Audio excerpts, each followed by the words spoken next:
Ladies ముందు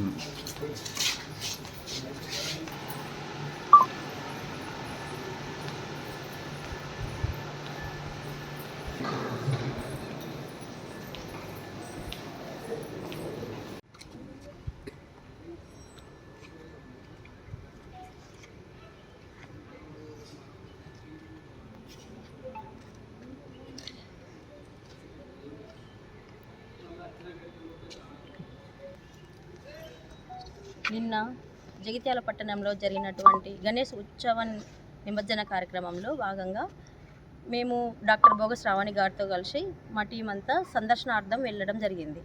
అక్కడ గణేష్ ఉత్సవ సమితి అని చెప్పుకొని ఉండే సభ్యులందరూ వెళ్ళగానే మా మీద దాడికి దిగారు.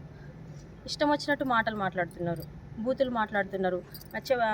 చెప్పులు మెడలో వేస్తామనడము, హీరోయిన్ల లాగా వచ్చి ఫోటోలు దిగుతున్నారా అనడము, వాళ్ళకి నోటికి ఎంత అంత మాట్లాడి మమ్మల్ని go back Sravani go back అని అరవడము, డౌన్ అని అరవడము.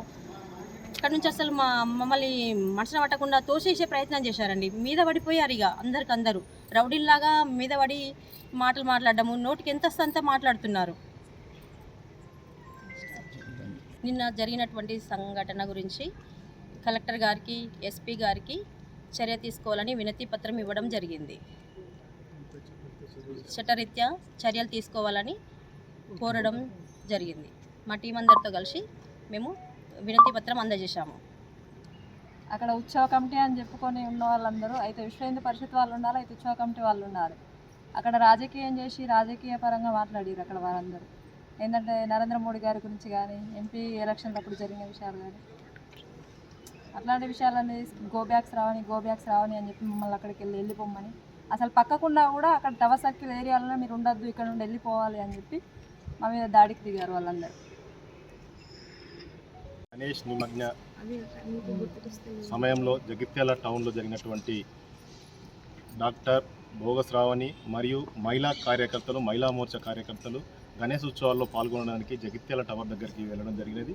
అక్కడ ఉన్నటువంటి కొందరు వ్యక్తులు, ఉత్సవ కమిటీ అని చెప్పుకున్నటువంటి వ్యక్తులు, వాళ్ళు ఉత్సవ కమిటీ కాదు తెలియదు కానీ వాళ్ళు రాజకీయ కోణంలో శ్రావణి గారి పట్ల మరియు మా మహిళల పట్ల అనుచిత వ్యాఖ్యలు చేస్తూ వారి మీద దాడిని భారతీయ జనతా పార్టీ తీవ్రంగా ఖండిస్తుంది. ఈ విషయంలో భారతీయ జనతా పార్టీ మహిళలకు అండగా ఉండడం కోసము ఈరోజు కలెక్టర్ గారిని కలిసి వినతి పత్రం ఇవ్వడం జరిగింది. అదేవిధంగా ఎస్పీ గారిని కూడా కలిసి వినతి పత్రం ఇవ్వడం జరుగుతుంది. ఈ దాడికి పాల్పడ్డటువంటి వ్యక్తులను కఠినమైన వాళ్ళపైన చట్టపరమైన చర్యలు తీసుకోవాల్సిందిగా భారతీయ జనతా పార్టీ డిమాండ్ చేస్తూ ఉన్నది.